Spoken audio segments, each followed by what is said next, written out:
This happened just a few months ago. I was 35, fresh from the police force after 12 years of service. I wanted peace after a tough case had messed with my head. I moved to this small coastal town, hoping the ocean's waves would drown out my troubles. I rented a modest apartment by the beach, able to see the water from my window. On my first evening there, as I unpacked my boxes, I noticed the lights from the house next door flickering. I thought it was just bad wiring. But then the lights flashed in strange patterns, almost like they were reacting to the tides. I brushed it off as nothing. As the days passed, I began hearing noises. I could hear muffled conversations coming from the walls of my apartment. At first, I thought it was just my neighbors arguing or maybe a loud television. But soon enough, the voices got louder. I felt a chill crawl up my spine. I didn't understand what was happening, but it made me uneasy. Then I saw figures in the window. They were shadows moving quickly out of sight whenever I looked. My heart raced. I thought about going over to knock, to ask what was going on, but I hesitated. Deep down, I knew I wouldn't like the answers. One night, curiosity got the better of me. I slipped on my shoes and walked outside, moving quietly toward the illuminated house. The flickering lights pulled me in. I could hear the voices clearer now. They felt like they were calling to me, urging me to listen. I pressed my ear against the cold wall, but all I heard was rising panic. The next morning, I went to the town library and asked about the residents. I thought maybe there would be records or stories about odd happenings. The librarian looked at me strangely. She said there had been accidents, disappearances, and tales of madness tied to that house. I felt cold. Was I being paranoid? After a few more days of eerie incidents, I noticed the lights flickering at the same time each night, synced with the high and low tides. Nightfall filled me with dread. I knew I should stop looking into this, but the detective in me wouldn't let it go. I felt I needed to uncover the truth. One evening I stood by my window watching closely. My hands shook a little, my heart pounded. Suddenly, I saw a face behind the window. I squinted. Someone stared at me. Their mouth moved, but I couldn't hear anything. A wave of dread washed over me. Was it a warning? I stepped back, wanting to forget it all. I didn't see the face again after that. I don't know how to explain it. As I packed my things, I couldn't shake the feeling that maybe I had twisted into something dark after all. The last night I spent in my apartment, I felt something brush past me while I slept. I woke up to whispers. Maybe I wasn't alone. I still don't know if it was real. Maybe I was just imagining it. But I could never shake the feeling that leaving the police force wasn't enough to break free from the shadows. The next morning, I made a decision. I couldn't just ignore the mystery next door any longer. I'd go back to the library. Maybe I'd find something, anything, that could explain the flickering lights and the shadows. I needed to know more about the history of that house. When I arrived, the librarian was still at her desk. She gave me a wary look, like she suspected I was going to ask questions that made her uncomfortable. I approached her anyway. Can you tell me more about the accidents and disappearances connected to the house next door? She hesitated, her fingers tapping nervously on the table. There are stories, she finally said. Hauntings, they say. People have reported hearing voices. Some have even seen things at night. It's as if the house, it pulls people in. What happened to the residents? She looked down, her voice barely above a whisper. Most of them vanished. The last family left in a hurry, and no one knows where they went. The locals avoid that place. I felt a knot tighten in my chest. I hadn't imagined it. There was something wrong with that house. I pressed her for more, but she simply shook her head and advised me to leave the past buried. I got a sinking feeling. The more I learned, the more entangled I felt in whatever dark history that house carried. That night, I resolved to confront my fear. I stood in my apartment, staring out toward the flickering lights. My heart raced with a mix of dread and determination. I couldn't stop thinking about the face I'd seen. It haunted me, like a puzzle with missing pieces. Before I knew it, I was outside. The cool breeze wrapped around me like a calming shroud as I walked toward the neighbor's house. Something was drawing me in, as if a force wanted me to step closer. The lights were flickering again, synchronized with the tide. I knocked on the door, but there was no answer. Then I heard the voices. They were louder now, cascading around me. I pressed my ear against the door. "Help! Help us!" The words echoed, sending shivers down my spine. I wanted to run, but my feet were glued to the ground. That's when I saw it. A shadow flitted by the window. My stomach dropped. Were they trapped inside? Did they need my help? But as I stood frozen, fear wrapped around me. The shadows seemed to dance, twisting into forms I couldn't comprehend. Then the door creaked open slowly. A chill swept through me. No one was there, but the voices were clearer now, louder, almost pleading. I felt a sudden urge to step inside. Darkness loomed, a doorway to the unknown. I took a step forward. The ocean roared in the distance and everything around me went dark. I couldn't tell how long I stood there in the dark before a flicker of light pierced through the gloom. For a moment, I thought it might be a trick of my mind, but then the light grew stronger and steadier. It was coming from deep within the house. I took a shaky breath and stepped inside, the threshold warm beneath my foot. As I crossed the threshold, the door creaked loudly behind me, swinging shut on its own. The cold air was filled with a different kind of chill, one that wrapped itself around me as I moved further into the house. Shadows wrestled along the walls, and the voices were now whispers in my ears. "Help us," they breathed, echoing through the musty air. I ventured deeper, unsure if I should turn back. The living room was cluttered with old furniture, sheets covering what I could only guess were couches and chairs. Dust motes danced in the light and settled like forgotten hopes. Off to my right, a door stood partially ajar. It beckoned me with an almost magnetic pull. Wariness nagged at me, but curiosity pushed me to peek inside. The room looked like a library, shelves lined with books coated in a thick layer of dust. As I stepped closer, one of the volumes slid off the shelf, hitting the ground with a thud. My heart leapt at the sound. Kneeling to pick it up, I noticed the title, Whispers of the Past, A History of the Forgotten. My hands trembled as I leafed through the pages. There were hastily written notes in the margins, words scribbled in different colored inks. "Find the truth," one read. "They need us," another echoed the voices I had heard. I heard a creak from behind me. I turned quickly, expecting to see another shadow, but the room was empty except for the lingering smell of damp wood and something else, a hint of decay. The whispers intensified, swirling around me with urgency. "Please, help us." This wasn't just a house.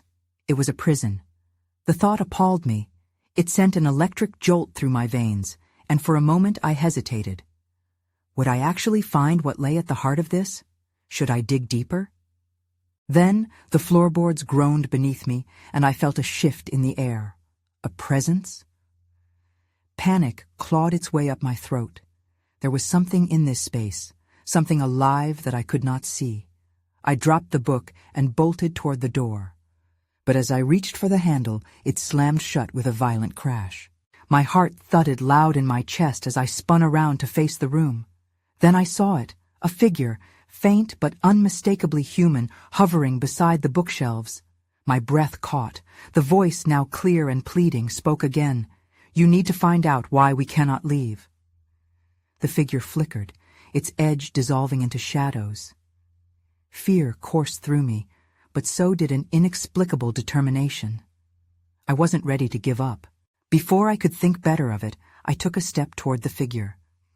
It might be the key to understanding everything. Then, abruptly, the lights flickered out, plunging me back into darkness. Just then, I felt the cold grip of a hand around my wrist. The pressure tightened while an icy voice whispered, "Stay." My pulse raced as my instinct screamed to escape. The darkness pulsed with a sinister energy, and I realized I wasn't alone in that house anymore. What had I stumbled into? And even more pressing, how would I get out? I stumbled back, my heart hammering against my chest. The grip on my wrist was vice-like, but I couldn't see who or what was holding me. The whispers grew louder, echoing around me. "Stay, stay." They seemed to pulse with the rhythm of my fear. I yanked my arm, panic surging through me. I couldn't be trapped here, not when I still didn't understand what was going on. The darkness felt thick, almost alive, wrapping around me like a net. The figure was out there, somewhere in the shadows, and I was mere prey. With a surge of adrenaline, I kicked back and twisted free. I spun around to face the darkness, breathless and trembling. In that moment, the air shifted again. I could feel a cold wind rush past me like a breath from the void. It sent shivers racing down my spine. "Enough!" I shouted into the darkness, hoping to assert some control. "Who are you? What do you want?" The whispers fell silent for a moment, and in that eerie quiet, I heard the creak of the floorboards somewhere behind me. Before I could react, the library door swung open with a deafening creak. I froze, my eyes locking onto the entrance as a sliver of muted light spilled into the room. I took a hesitant step toward it. Maybe this was an escape route. Maybe I could finally get answers. As I approached, I saw silhouettes flickering in the light. My heart raced again, not just from fear, but from hope. Maybe I wasn't alone. Maybe there were others like me, drawn to this place. But as I stepped closer, the shadows shifted again, and the figures morphed into fleeting images, faces twisted in anguish, mouths silent, but eyes pleading. "Help us," they whispered again, and their voices seemed to meld into one. I nearly stumbled back, the horror of their expressions sinking in. They were trapped, just like I was. But for how long? I knew I couldn't leave them behind. If the house had a truth to reveal, I had to find it. I took a slow, deep breath. Determination ignited within me. I wasn't just here to escape. I was there to help.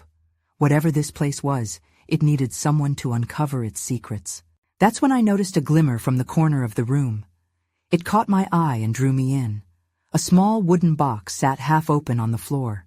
Something inside sparkled. I crouched down, fighting back the creeping unease, and looked closer. My pulse quickened. There, nestled among tarnished trinkets, was an old key. As I reached for it, the cold grip returned, but this time it was not around my wrist. It squeezed my shoulder, firm and unyielding. I turned to see the flickering figure standing beside me, its expression impossible to read. "You cannot take that," it hissed, its voice now frantic. I pulled my hand back, my instincts screaming at me to run. The urgency of the situation escalated. I needed answers, but I didn't know how to get them. I didn't even know whom to trust.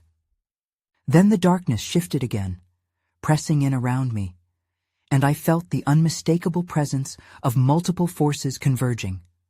They were not just spirits. They were something far more malevolent. This wasn't just a search for the truth. I was stepping into a confrontation with whatever dark power held this place captive. The air thickened with tension, and I could sense that whatever came next would be a turning point, one I couldn't control. As the whispers swirled around me, a sharp voice cut through them. "You've entered a realm far beyond your understanding." A chill crawled down my spine. I instinctively took a step back, my heart racing at the sound of that voice. It held a strange kind of authority, one that felt ancient and full of menace. "What do you mean?" I managed to ask, my voice trembling. Silence followed, thick and heavy. But as I stood there, rooted in place, I could sense a shift. The shadows seemed to ripple, forming shapes that coiled and twisted. Then, like a bad dream, the figures surged forward from the darkness, closing in around me. My breath quickened. I scanned the room, looking for an escape, but the door now felt miles away. The box with the key lay abandoned at my feet, momentarily forgotten as the memories of the trapped figures flashed through my mind. They were pleading for help. I couldn't just stand by, not like this. The figure beside me loomed closer, its face still flickering like a broken light. "You must not interfere," it hissed again, more urgent this time. "They are bound here for a reason." "I can't just leave them," I shot back, fear rising in my throat. "What happened to them?" Their agony echoed in the back of my mind, pulling me deeper into this mess. I felt responsible somehow, as if my mere presence had stirred the unrest. "Curiosity has its price," the figure whispered. I read the warning in its eyes. I knew I had to act, but my choices felt limited. The key still shone enticingly from where it lay, but now it felt like it was part of a larger puzzle. A puzzle I didn't fully understand. Before I could think it through, I knelt and grasped the key tightly in my hand, feeling its cold edge against my skin. A new wave of whispers surged, a cacophony of frustration and sorrow that nearly overwhelmed me. But there was something else, too. A low, guttural growl echoing just beyond the edge of my awareness. "Dare to claim it, and you shall know true despair," the flickering figure warned, its voice now strained. I felt a tug of energy from the shadows, a gnawing dread surging toward me. Then, without warning, one of the shadowy figures lunged. It was a blur, a dark mass hurtling toward me, and I instinctively ducked to the side, narrowly escaping its grasp. My breath caught as I quickly scrambled to my feet, the key still clutched in my palm. "Run! Run!" the figure beside me urged, its voice rising in pitch. The room, once so dark, was starting to dissolve into chaos. I could feel the breath of a dark presence stalking me, and panic flooded my senses. Without thinking, I bolted toward the door, every instinct screaming to escape this nightmare. The darkness seemed to swarm, almost sentient, reaching out as I dashed past it. I could hardly breathe. I was so close. But just as I reached the door, it slammed shut with a thunderous boom, cutting off my exit. The whispers turned into shrieks around me, as if the very walls of the library were alive, echoing the pain and frustration of the lost souls. And then, just as suddenly, the room fell eerily silent once more. I turned, ready to face what was happening, the key burning a hole in my pocket. I wasn't going to be a bystander any longer. Whatever had to happen next, I was going to confront it head on. The shadows began to swirl again, and I braced myself for whatever came next. Then, another voice broke through the silence, a familiar one that I could never forget. "You shouldn't have come here." I felt my blood run cold at the sound of that voice. It was the last person I ever expected to hear in this cursed place. My partner, Jonah. I had buried the memories of our last case together, a case that had gone horribly wrong. His voice echoed in my mind, a ghost come to haunt me. "Jonah," I choked out. But just then, the shadows shifted again. The room felt colder, and a chill passed over me. The flickering figure beside me seemed to shrink, its form flickering like a bad signal on an old television. "Don't listen to him," it urged, panic clear in its voice. "He's not what he appears." Not what he appears? I wasn't sure what to believe. The anger surged in me, anger mixed with fear. Jonah had been the one who taught me to search for the truth, but could this truly be him? "What are you doing here?" I demanded, trying to sound braver than I felt, grasping the key tighter. "I'm here to save you from this nightmare," he replied, stepping slightly forward. The shadows writhed again, wrinkling his form. "I was wrong to trust them. They took me, and they want you too." "Who? What do you mean they took you?" My voice trembled with confusion. I watched as he reached a hand toward me, an invitation and a plea all in one. "Jonah, you're not real!" the figure beside me screamed. Its glow intensified, pushing back against the darkness that surrounded us. "You cannot trust him. They use their victims to manipulate those who seek to help." "Victims?" "No," Jonah shouted, anguish in his eyes. "They're trying to keep you from the truth."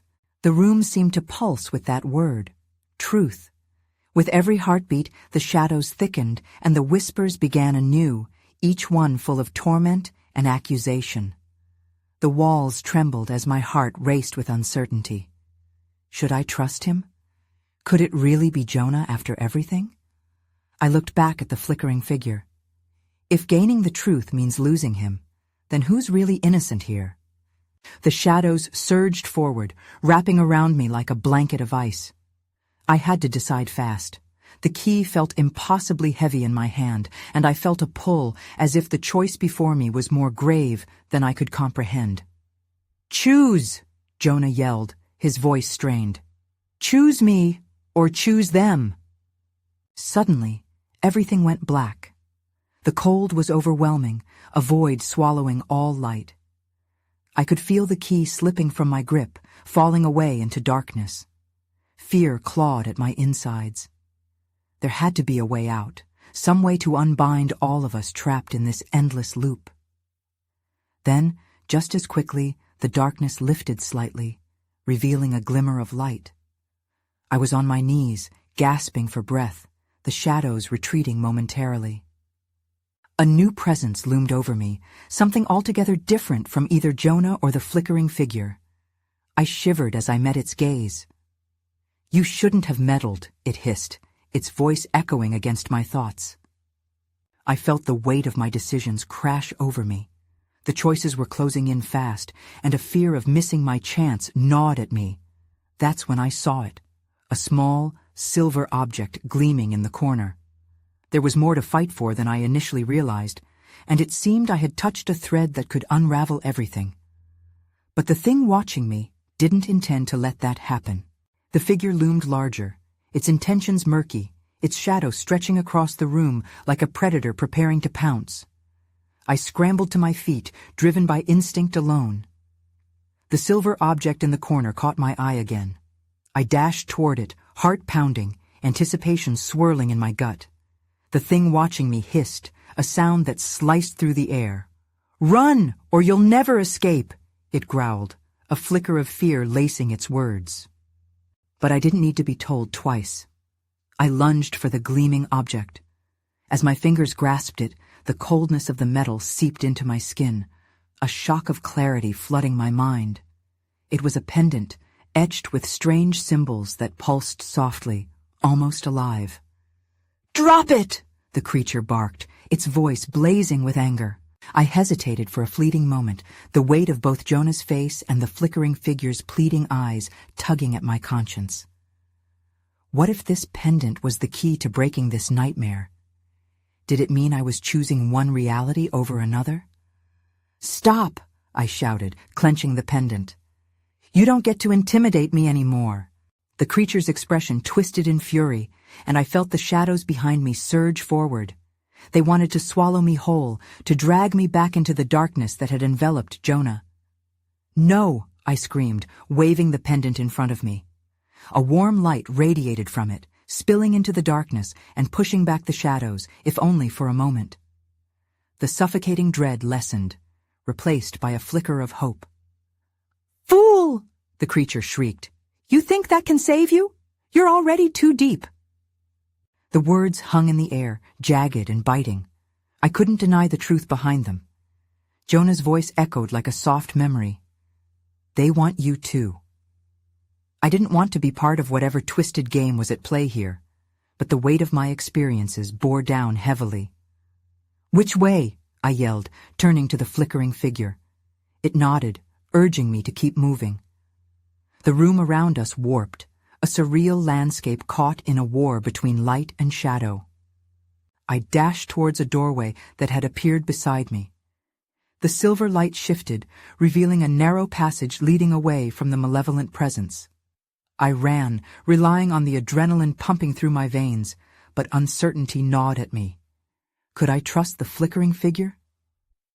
After everything that had happened, I was still walking a tightrope between truth and deception. With every step, the shadows clawed at my ankles, hungry for my fall. I launched myself through the doorway just as the walls collapsed behind me. The world exploded into brilliant light, and I tumbled onto a hard floor. I blinked against the brightness. The new space was filled with books and strange artifacts, unlike anything I'd seen before. Was this a sanctuary or another trap? Then I turned, and my heart sank. Lurking at the entrance was the creature, its eyes like dark pits of emptiness, smirking at my arrival. "You think you've escaped? You have no idea what you're in for now." I took a deep breath, my mind racing. I had no choice but to confront whatever awaited me. I was determined to uncover the truth, no matter the cost.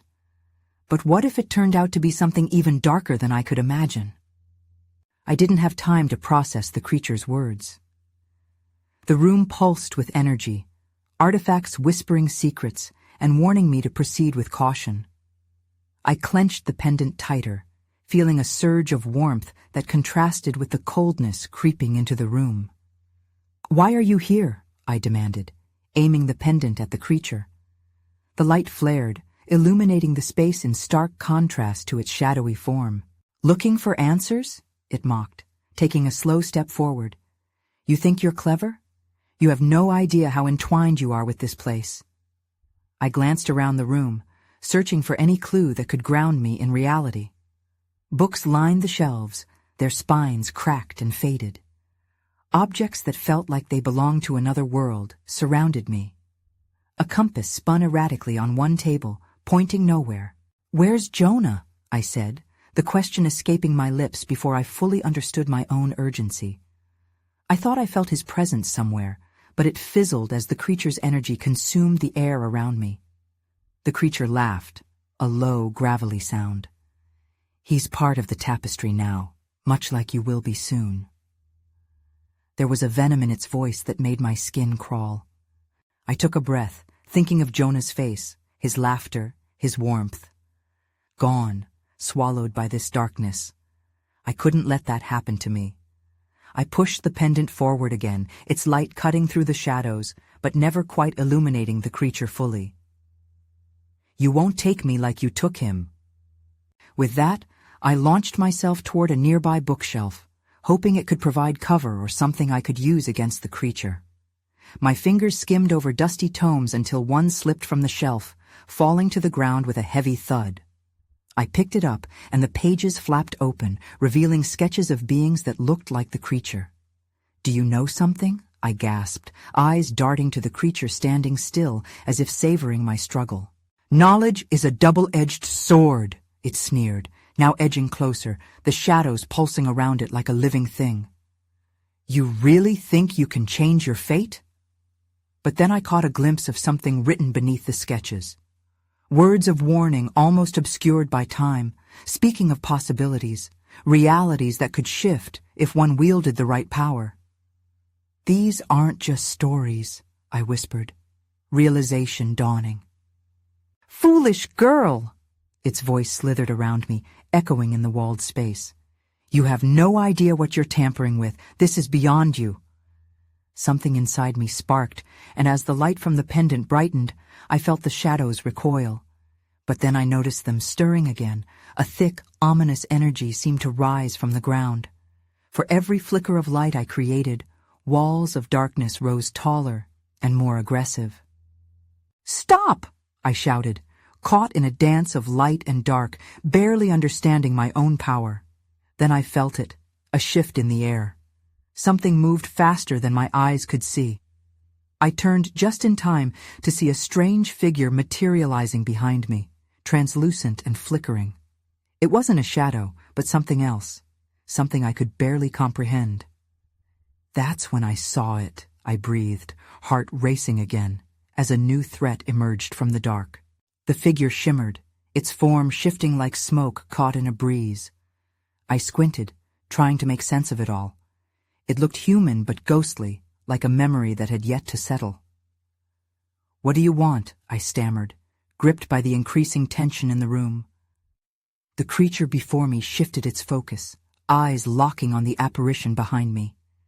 "It's too late for you to stand in the way!" it hissed, an edge of panic slicing through its ominous demeanor. That's when the ghostly figure extended a hand toward me, fingers trembling as if caught in some invisible wind. "Run!" it whispered, its voice fragile and haunting. But I stood paralyzed, a mix of fear and intrigue binding me to the spot. Would running mean abandoning Jonah? Was the figure a friend or another trap. "Listen to it!" the creature snarled, darkness swirling in an angry vortex. "It's trying to save itself, but you'll be caught too. The balance is tipping." A wave of dread washed over me. The pendant pulsed in my hand, its warmth intensifying, fighting against the cold creeping in from the corners of the room. I didn't know why, but I felt drawn to the figure. "What happened to Jonah?" I shouted, my voice cutting through the tension. "Tell me!" The ghost hesitated. "He is lost, but not beyond reach. You have to choose now." "Choose what?" My heart raced as I felt the room grow colder. The shadows were edging closer, and the creature's laughter echoed harshly in the air. "Choose to fight," the apparition pleaded, its form flickering under the strain of the dark energy. "You hold power. The pendant is a key." "Fight?" I repeated, confusion and fear swirling inside me. A part of me wanted to flee, but another part, stronger, felt the urge to grasp this chance. "How?" The ghostly figure's outline shimmered one last time, and I heard it whisper, "Trust yourself. Don't let darkness deceive you." Before I could grasp what that meant, its form dissipated into wisps, leaving me gazing at empty air. The creature pressed forward, shadows flaring as if angered by my hesitation. "You're out of time!" it screeched, extending claw-like hands towards me, the darkness wrapping around its form like a shroud. Fueled by clarity and desperation, I raised the pendant, its light spilling out just as the shadows lunged. "Get away from me!" I yelled, fear twisting into resolve. Light exploded from the pendant, illuminating the room in a brilliant white. The shadows hissed and writhed, retreating from the radiant glow. Then I felt the ground shake beneath my feet as something shifted in the very fabric of reality. Suddenly, I was plunged into darkness. The light flickered and faded, leaving me disoriented. Panic surged as I struggled to steady myself. "No, no, no!" I shouted, scanning the blackness for the creature, the shadows, anything. But the room was silent now. Too silent. As I searched, I stumbled backward. My foot hit something hard, and I fell, landing on something cold and metallic. A key. It was heavy in my hand, unlike anything I'd ever held before. Without thinking, I grabbed it tight. Then I heard it, a low growl echoing through the void.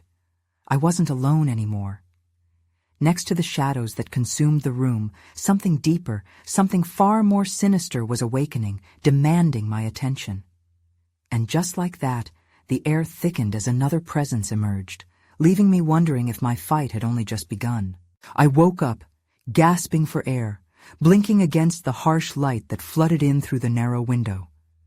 My heart raced, but I was back in my apartment. My apartment. Was it all a nightmare? Had I really faced something so horrific, or had I simply been sleepwalking through my own mind? As I sat up, I glanced around the room. The sound of the waves breaking against the shore filled my ears, dulling the memory of shadows and whispers. Sunlight danced along the walls, bright and warm. I took a moment to steady my breathing. Maybe it was over. Maybe the house next door was just a figment of my imagination, fueled by my recent experiences. But then I noticed something on my bedside table. A small silver pendant, engraved with the same symbols I recalled so vividly from the dark depths of the house. I felt an icy tendril of fear grip my throat. Was I still connected? Was it possible the echoes of that haunting realm lingered here in this sunlit space? I hurried to the window, throwing it open. The beach stretched out before me, glistening under the sun, and yet the ocean, with its ebb and flow, felt strangely ominous. I glanced over at the house next door, its windows dark and foreboding, though the flickering lights from before were absent. No shadows danced behind the glass today. Days turned into weeks, and with each passing sunset, I tried to push the memories away. I went for walks, trying to immerse myself in the music of the ocean, but the whispers pricked at the back of my mind. The librarian's words echoed. The house had a history, a dark history. I considered making a call to the locals, telling them what I'd seen, but the hesitance would always grip me. Would they believe me, or would I simply sound insane? One evening, as I watched the horizon where the waves kissed the sky, I almost convinced myself it was all behind me. That's when I heard it. Muffled voices drifting on the breeze, faint yet familiar. Help us. I shook my head, willing myself to ignore it. I had left that place. I wouldn't allow it back into my life. But the cries persisted, drawing my attention. They resonated within me, urging me to confront what I had fled from. With a shaking breath, I looked towards the house again. The silence was almost worse than the noise, heavy and laden with uncertainty. I could feel the air pulse around me as if something was waiting for my decision. What if I could make sense of it all? What if I could finally lay those spirits to rest? I moved through the motions of my days, but deep down, the unease nagged at me. The shadows still lurked in the corners of my mind. Each night brought dreams of that flickering figure, Jonah's voice fading like a distant memory, whispering for help, pulling at a thread woven tightly around my conscience. Finally, one quiet night when the moon hung heavy and bright in the sky, I resolved to venture back. With the pendant tucked safely in my pocket, I made my way down the road toward the house. The air felt charged, humming with anticipation and fear. As I stood before the door, the moonlight revealed cracks and decay, remnants of an unsettling past. Memories of panic and fear flooded my mind as I raised my hand to knock once more. But as if responding to my thoughts, the door creaked open slowly, revealing the same darkness I had once faced. I stepped inside, heart in my throat. The shadowed room loomed before me. Nothing had changed. The whispers circled around me, more distinct now, heightening with urgency, but a sense of purpose ignited within me. "I'm here," I shouted into the void. "I'm going to help you."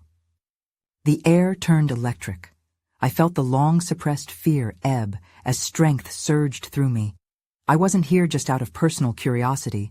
I was here to confront the truth, to find a way to release those souls trapped within this house.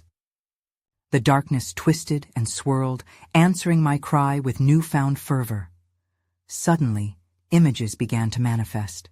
Faces, each one twisted in agony, some familiar, others unknown. The shadows grew restless, but the pendant in my pocket pulsed with warmth, urging me to hold steadfast. "Together," I whispered, channeling my resolve. It felt like a call to arms, an invitation to the spirits imprisoned here. I would not let their suffering go unacknowledged. I would unite with the lingering echoes of lost lives. And as I stood there, a peculiar warmth enveloped me, pushing back against the oppressive shadows.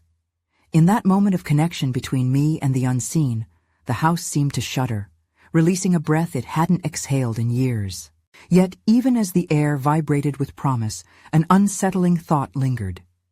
Had I merely scratched the surface of the truth I sought? Or was this a step into deeper chaos I hadn't yet understood? As I moved deeper into the house, I couldn't shrug off the feeling that while I had faced one shadow, there were countless others lurking just beneath the surface of reality, waiting for the chance to emerge. The darkness and light intertwined, leaving me standing at the precipice of an unresolved battle between the two, willing to help the lost, yet burdened by the uncertainty of what lay ahead.